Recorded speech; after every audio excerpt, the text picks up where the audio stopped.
inventory is still tight, so values are holding. Of course, interest rates are still high. Now, the takeaway for me is that it's a net positive. Move-up buyers are coming back, and that's really kind of, to me, what the big story is that move-up buyers are kind of finally getting over that reticence to move in this market, to realize that, hey, I can't wait forever. Spoke with one agent representing some buyers in the Bothell area, and they are move-up buyers. Their family's growing, they're looking for that bigger house. And of course, the good news is that they are representative of more and more of these move-up buyers who've been stymied for the last year and a half as interest rates have risen, and they've got kind of these golden handcuffs. They're sitting on that great interest rate on their existing home, and they don't want to let it go, and that just has given a lot of them pause. As everybody knows, that's not really news to many people.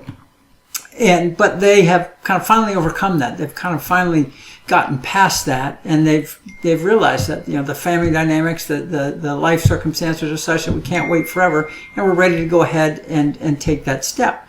Now, what they're doing, what the interesting twist on this is, and this is also not something completely new in the market, of course, but I think it's just more and more representative of what some of these people are doing. They're hanging on to that existing home as a rental property.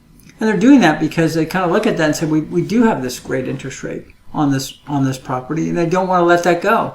It's hard to let go of that 3% money that you've got invested when replacement money right now is at 6 or 7%. Now they're going to get that replacement money at 6 or 7%. So hanging on to this property doesn't allow them to eliminate that. In fact, it probably increases the amount of money they'll have to borrow, at that higher interest rate, because they don't have the equity.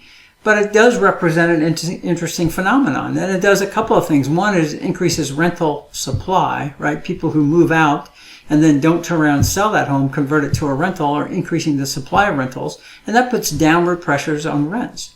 And we've seen that reported in a number of different ways. Wiedner is a large local area apartment manager, and they're reporting some downward pressure on their rental rates. But it also keeps inventory tight, right? So instead of this traditional move-up buyer buying one, selling one, or selling one, buying one, they're buying one, they're taking one off the market, but they're not contributing one back to that market. So that increases the demand and contributes to ongoing tightness in inventory. So that's kind of a double whammy for investment property owners. Right now they're seeing rental values pressured downward to some degree, and it varies very much. This is local, by market. Inventory is still tight, so values are holding. Of course, interest rates are still high. Now, the takeaway for me is that it's a net positive. Move-up buyers are coming back, and that's really kind of, to me, what the big story is that move-up buyers are kind of finally getting over that reticence to move in this market, to realize that, hey, I can't wait forever for this life move. It's time for this life move now, and that move-up buyer is coming back, and that's the net takeaway. Rent pressure downward, that helps us with inflation. And of course, inflation is the big bugaboo that the Fed's concerned about, that has caused them to go ahead and increase interest rates these many times over the last, however many months that we've been doing this.